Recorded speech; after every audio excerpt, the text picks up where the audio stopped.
Hello student, स्वागत है आपका फिजिक्स विथ इलेक्ट्रॉनिक्स पाठशाला में।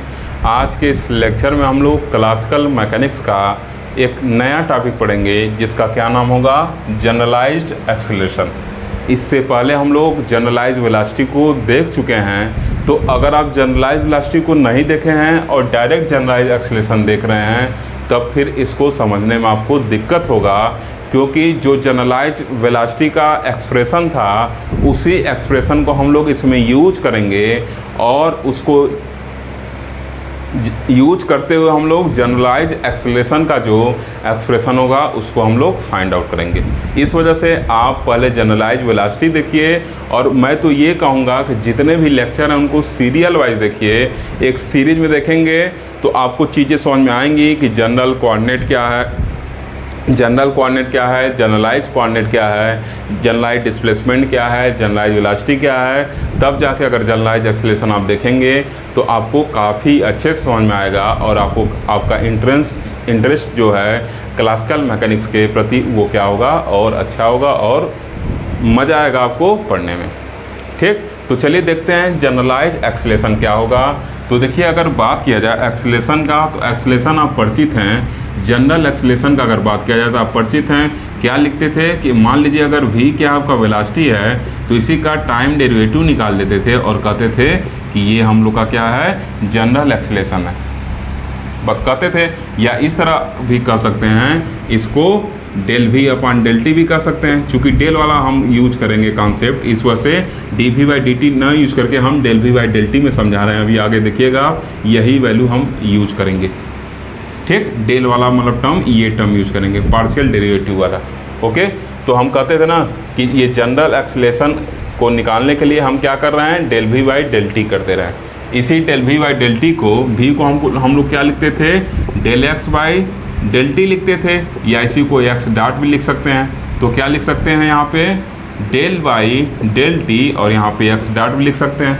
तो ये क्या था, ये जो कुछ हम लोग पढ़ रहे थे ये सब क्या था आपका, जनरल वेलोसिटी, जनरल एक्सेलरेशन, ये सब चीज़ें थी। लेकिन अब हम लोग क्या कर रहे हैं, क्लासिकल मैकेनिक्स में जो पढ़ रहे हैं वो जनरलाइज कोऑर्डिनेट यूज कर रहे हैं। इस वजह से जो यहाँ पे डिस्प्लेसमेंट निकल कर आया था वो क्या था, जनरलाइज डिस्प्लेसमेंट था। जो वेलोसिटी निकल कर आएगा वो क्या होगा, जनरलाइज वेलोसिटी होगा। और उसी तरीके से जो एक्सेलरेशन निकालेंगे हम लोग वो क्या होगा, हम लोग का जनरलाइज एक्सेलरेशन होगा। तो इसका मतलब हम लोग पढ़ चुके हैं लास्ट टर्म पे, डेल क्यू के को हम लोग क्या कहे थे, इसको जनरलाइज डिस्प्लेसमेंट कहे थे। तो जैसे डिस्प्लेसमेंट का क्या करेंगे, इसका अगर हम इसको del q by del T लिखते हैं तो ये हम लोग का क्या हो जाता है, जनरलाइज वेलोसिटी। इसी को हम लोग क्या करते थे, लास्ट टर्म पे आप याद करिए, क्यू के डॉट से इसको क्या करते थे, रिप्रेजेंट करते थे। जैसे जनरल वेलोसिटी को हम क्या करते हैं, एक्स डॉट से रिप्रेजेंट करते हैं। अगर एक्स क्या है आपका, जनरल डिस्प्लेसमेंट है, तो उसी तरीके से यहाँ पे क्यू के डॉट से रिप्रेजेंट कर रहे हैं, जहाँ पे क्यू के क्या है आपका, जनरलाइज कोऑर्डिनेट है। अब इसी जनरलाइज वेलोसिटी का एक बार अगर और हम टाइम डेरिवेटिव ले लें, जैसे देखिए जनरल वेलोसिटी का एक बार टाइम डेरिवेटिव हम ले लिए हैं तो क्या मिल जाता है हमको, जनरल एक्सेलरेशन मिल जाता है। उसी तरीके से अगर इसका एक बार और हम टाइम डेरिवेटिव ले लें, मतलब डेल क्यू के डॉट अपॉन डेल टी लिख दें, तो क्या होगा, यहाँ से क्यू के डबल डॉट मिल जाएगा और इसी को हम क्या कहेंगे, जनरलाइज्ड एक्सेलरेशन कहेंगे।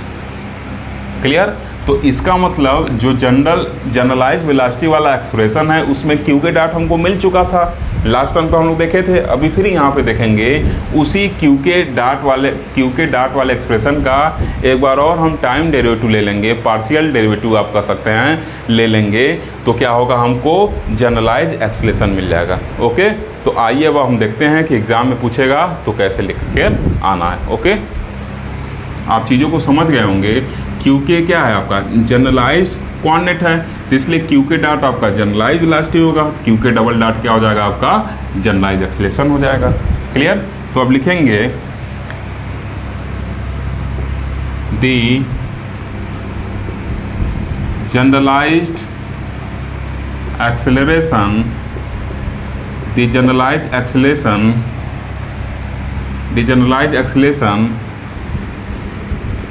is equal to the time is equal to the time derivative of generalized velocity.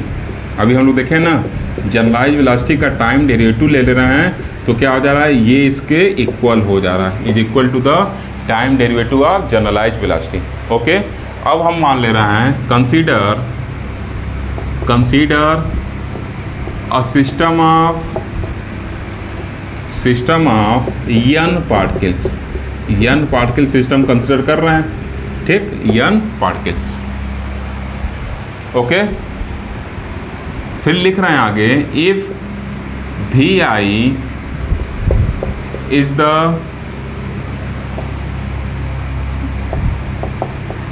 Velocity of ith particle, हम कह दे रहे हैं कि जो vi है वो वेलोसिटी है ith पार्टिकल का, then from the equation of generalized velocity comma we can write, तो जो जनरलाइज्ड वेलोसिटी का इक्वेशन मिला था लास्ट टर्म पे, उससे हम क्या लिख सकते हैं, अब उसको क्या किया जाएगा, यहाँ पे लिखा जाएगा। ओके, तो चलिए इसको लिखते हैं। तो क्या मिला था यहाँ पे, आपने देखा था vi इक्वल टू क्या मिला था, ri डॉट मिला था, ठीक, vi कहिए या ri डॉट कहिए, जैसे v कहिए या x डॉट कहिए जनरल कोऑर्डिनेट में, वैसे यहाँ क्या लिखे हैं, vi या ri डॉट हो गया, ठीक। ये क्या मिला था, समेसन था, और क्या था यहाँ पे, k इक्वल टू 1 था, f था, और करली ri अपान करली क्यू के था। आपको याद होगा करली ri अपान क्या था, करली क्यू के था, और यहाँ पे क्या मिला था, क्यू के डॉट मिला था, और इसके साथ इधर क्या मिला था, करली ri अपान करली टी मिला था। इसको इक्वेशन नंबर फर्स्ट हम लोग मान ले रहे हैं, ठीक। ये इक्वेशन हम लोग को क्या हुआ था, जनरलाइज्ड वेलोसिटी के टर्म में मिला था। ओके, अब इसी इक्वेशन के हेल्प से हम लोग क्या करेंगे, अपना जनरलाइज्ड एक्सेलरेशन का इक्वेशन को फाइंड आउट करने का कोशिश करेंगे, ठीक। तो क्या लिखे हम लोग कि the generalized acceleration is equal to the time derivative of generalized velocity. इसका मतलब क्या है, जनरलाइज्ड वेलोसिटी हमको मिला है, तो अगर हम इसका एक टाइम डेरिवेटिव ले लें तो क्या हो जाएगा, जनरलाइज्ड एक्सेलरेशन मिल जाएगा। आपको पता है rate of change of velocity is called acceleration, तो उसी तरीके से rate of change of generalized velocity is called generalized acceleration, ठीक। तो अब क्या करेंगे, लिखेंगे taking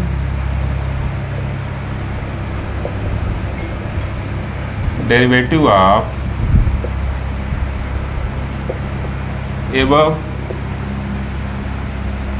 equation with respect to t comma v है। अब इसका क्या लेंगे, पार्शियल डेरिवेटिव लेंगे t के रिस्पेक्ट में, तो क्या बचेगा, उस चीज़ को लिखा जाएगा।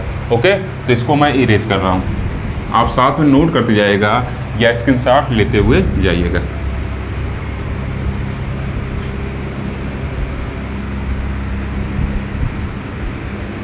ओके, ऊपर का हेडिंग भी हटा दे रहा हूँ, आपने नोट कर लिया होगा। अब देखिए यहाँ पे क्या होगा, पार्शियल डेरिवेटिव ले रहे हैं, तो ये क्या हो जाएगा, ri डबल डॉट हो जाएगा। डायरेक्ट लिख दें, क्या लिख दिए इसको, ri डबल डॉट हो जाएगा। एक ri डॉट था और फिर इसका t के रिस्पेक्ट में पार्शियल डेरिवेटिव ले रहे हैं, तो क्या हो जाएगा, ri डबल डॉट हो जाएगा, जो किसके बराबर होगा। अब फिर समेशन लगाएंगे यहाँ पे, ठीक। तो इधर क्या लिखेंगे, डेल अपान डेल टी, ठीक, समेशन ये क्या हो जाएगा, k इक्वल टू 1 से f हो गया, और फिर यहाँ पे क्या हो जाएगा, k equal to 1 to f, और ये क्या हो गया, करली ri अपान करली क्यू के, और ये क्या होगा आपका, क्यू के डॉट होगा प्लस करली ri अपान करली टी, ठीक। इक्वेशन नंबर फर्स्ट का हम लोग क्या किए, जो लेफ्ट हैंड साइड था उसको क्या किए, ri डबल डॉट कर दिए, और इसी ri डबल डॉट को हम क्या कर सकते हैं, एक्सेलरेशन ऑफ ith पार्टिकल। ये क्या होगा, जनरल एक्सेलरेशन होगा किसका, ith पार्टिकल का। अब क्या करना, हमको राइट हैंड साइड को डिफरेंशिएट करना है। ओके, तो अब हम यहाँ से क्या लिखेंगे,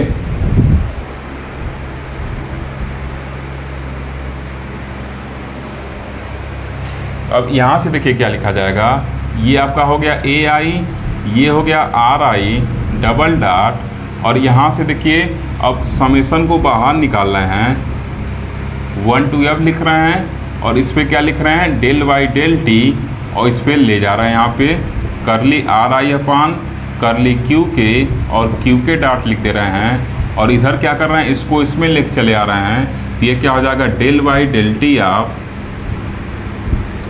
करली are I upon curly t. ठीक, आपको समझ में आ रहा होगा। मैंने इस टर्म को डेल बाई डेल टी को क्या किया, यहाँ पे लगा दिया, समेसन को बाहर लिख दिया, और इसको फिर क्या किए, इस पे लगा दिए। ओके, अब फिर देखिए यहाँ से क्या होगा, पेशेंस बनाए रखिएगा और ध्यान से समझिएगा, नहीं तो कहीं पर भी आपसे मिस्टेक हो सकता है। ये सब चीज़ें आपको प्रैक्टिस से ही समझ में आने वाला है। अगर रिटेन एग्जाम होता है तो ये सब जो टॉपिक पढ़ाए जा रहे हैं काफ़ी इंपॉर्टेंट टॉपिक हैं। अब देखिए यहाँ से क्या हो जाएगा, A I equal to R I double dot, summation लगाए हैं, के इक्वल टू 1 to f लिख देंगे। अब देखिए इसको क्या, इसको फर्स्ट फंक्शन मानेंगे और इसको क्या करेंगे, सेकेंड फंक्शन मानेंगे। ठीक, एक को फर्स्ट फंक्शन मानेंगे और दूसरे को क्या करेंगे, सेकेंड फंक्शन मानेंगे, और फर्स्ट इंटू सेकेंड फंक्शन वाला कॉन्सेप्ट लगाएंगे। जो प्रोडक्ट नहीं होता यूवी मेथड जो होता है डिफ्रेंशिएशन का, उसी को क्या करेंगे, लगाएंगे यहाँ पे। तो देखिए यहाँ पे क्या हो जाएगा, जब इसको डिफ्रेंशिएट हम करेंगे, डेल ओवर डेल टी इसके साथ लगा रहे हैं, मान लीजिए फर्स्ट फंक्शन इसको हम डिफ्रेंशिएट कर रहे हैं, तो क्या हो जाएगा आपका करली आर आई डॉट हो जाएगा, यहाँ पे होगा ना करली आर आई डॉट, क्योंकि आर आई का क्या हो रहा है, डेल बाई डेल टी हो रहा है, और क्या होगा यहाँ डेल बाई डेल टी होगा, आर आई डॉट हो जाएगा, और यहाँ क्या होगा, क्यू के हो जाएगा, करली क्यू के, और ये क्या हो गया आपका क्यू के डॉट हो गया। ओके, फिर देखिए यहाँ पे इसको मैंने लिख दिया यहाँ पे, और फिर समेसन को इसके साथ लगा के लिख दे रहे हैं, ये क्या हो जाएगा, के इक्वल टू 1 to f, ये समेसन इसके साथ लगा है। अब देखिए क्या होगा, एक लाइन स्किप करके डायरेक्ट लिख रहे हैं, उम्मीद है आप समझ रहे होंगे। अब देखिए फिर इसको एज इट लिख लेंगे दूसरे फंक्शन को, करली आर आई अपान करली क्यू के लिख लिए। अब फिर क्या होगा, ये इस पर ऑपरेट होगा, तो जब ये इस पर ऑपरेट होगा क्या होगा, डेल क्यू के डॉट पहले से है, एक बार और डिफ्रेंशिएट कर रहे हैं, तो क्या हो जाएगा, क्यू के डबल डॉट हो जाएगा। उम्मीद है आपको समझ में आ रहा होगा, क्या हो जाएगा, क्यू के डबल डॉट हो जाएगा। ओके, अब फिर देखिए यहाँ क्या हो जाएगा आपका,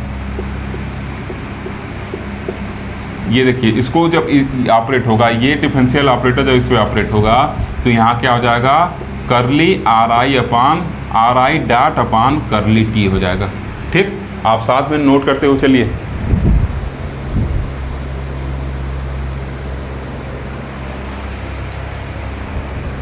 नोट हो गया।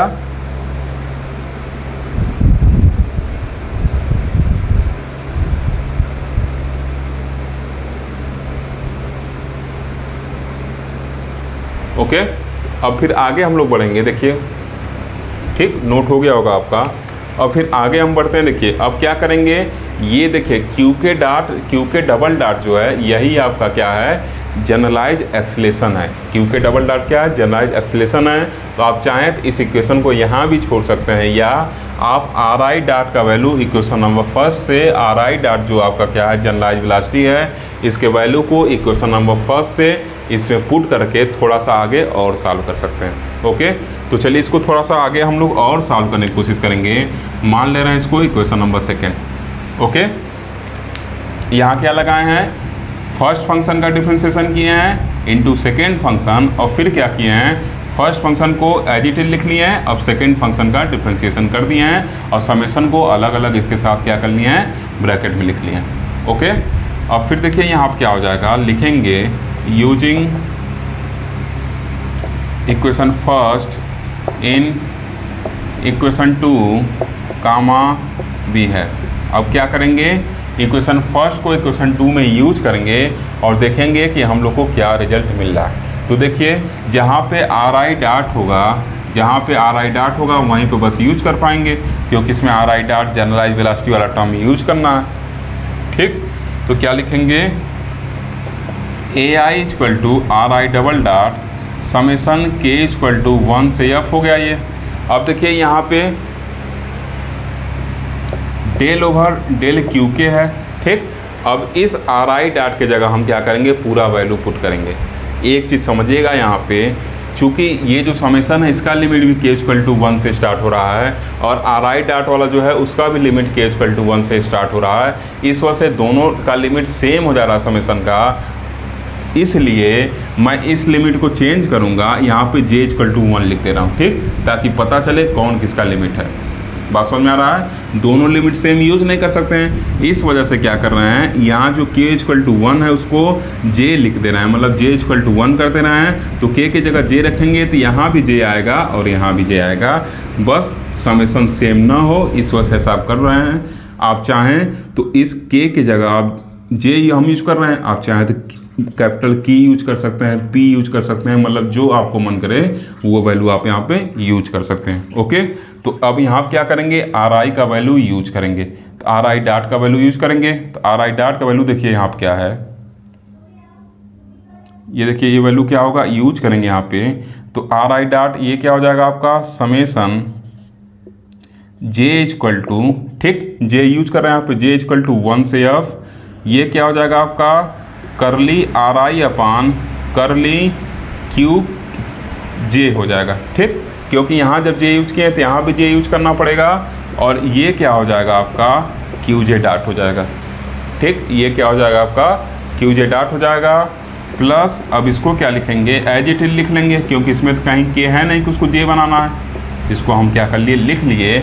और इसके साथ देखिए क्या है, क्यू के डॉट का क्या है, मल्टीप्लिकेशन है, तो उसको बाहर मैंने क्या कर दिया, मल्टीप्लाई कर दिया।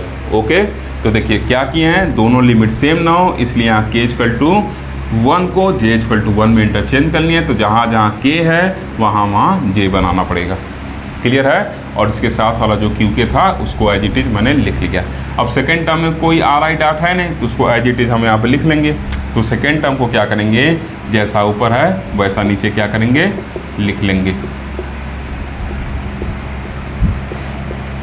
करली QK, और ये क्या हो जाएगा आपका QK डॉट हो जाएगा।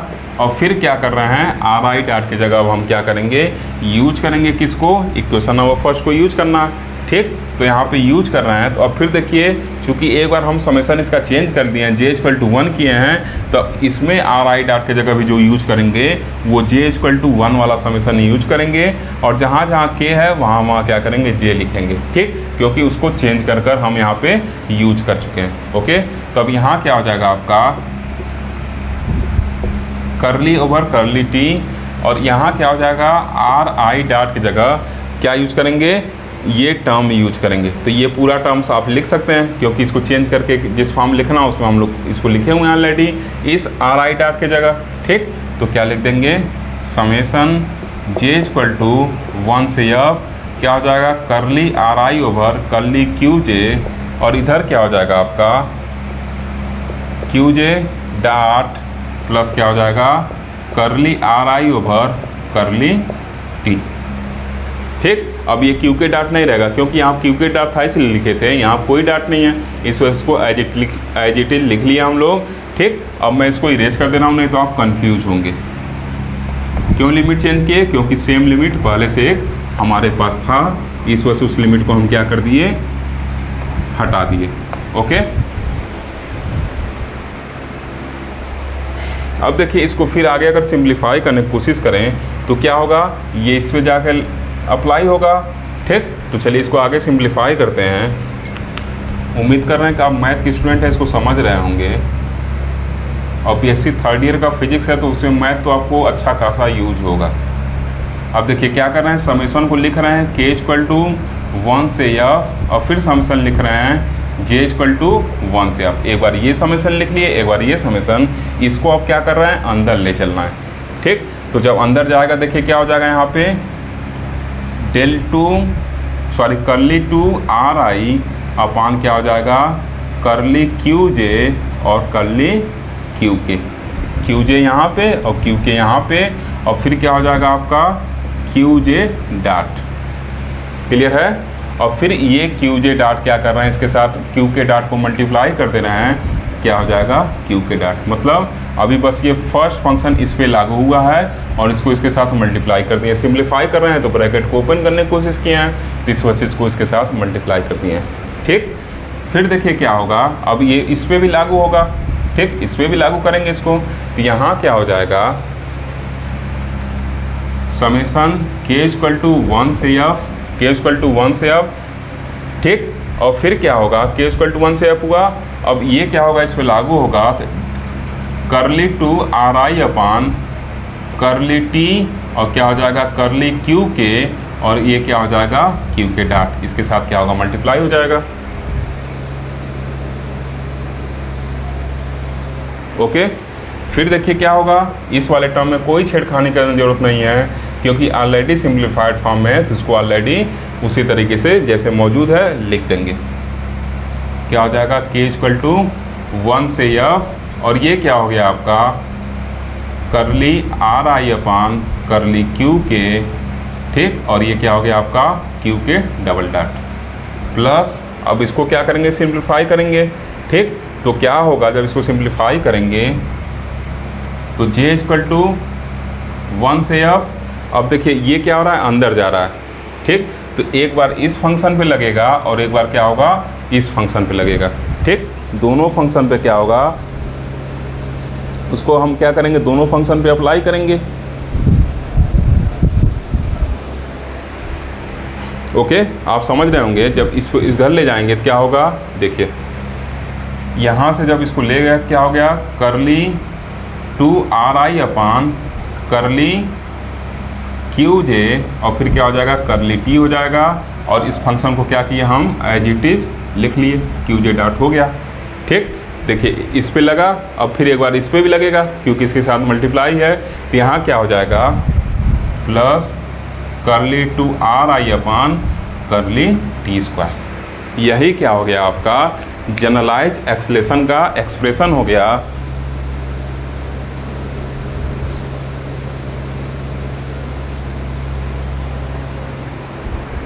ठीक, यही आपका क्या हो गया जनरलाइज एक्सलेशन का एक्सप्रेशन, ठीक। देखिए थोड़ा सा बड़ा है, अगर आप समझे होंगे तो आपको कोई दिक्कत नहीं होगा। ओके, तो ये आपका जनरलाइज एक्सलेशन का एक्सप्रेशन मिल चुका है, ठीक। ये वाला लाइन देखिएगा, यहाँ पे मैं रिपीट कर दे रहा हूँ, A I equal to R I double dot del over del T, ये क्या है ब्रैकेट में समेसन के इक्वल टू 1 से एफ, ठीक। यहाँ एफ है ऊपर, थोड़ा सा कट रहा है लाइन इसलिए रिपीट कर रहा हूँ, एफ है ऊपर, ये करली आर आई अपान करली क्यू के है, क्यू के डॉट है, प्लस करली are I upon curly T है। ओके, तो इस तरीके से हम आगे सॉल्व किए हैं, ठीक। आगे का आपको दिख ही रहा है, थोड़ा सा ये कट रहा था इस वजह से इसको रिपीट कर रहा हूँ। फिर देखिए यहाँ पे अब ये आपका क्या हो गया जनरलाइज एक्सलेशन का एक्सप्रेशन हो गया। आप बता देंगे वेयर, यानी इसके नीचे लिख दीजिएगा where q k double dot is called generalized, थोड़ा जगह कम है, आप काफ़ी अच्छे से लिख लीजिएगा इसको, जनरलाइज एक्सलेशन। ओके, इसको क्या कहेंगे जनरलाइज एक्सलेशन कहेंगे। इस तरीके से हम लोग जनरलाइज एक्सलेशन को फिनिश कर लिए। आप इसको ज़्यादा से ज़्यादा शेयर करिए तथा अपना वैल्यूएबल फीडबैक बताइए। अगले लेक्चर में हम लोग जनरलाइज मोमेंटम को डिस्कस करेंगे। Okay, thank you for watching.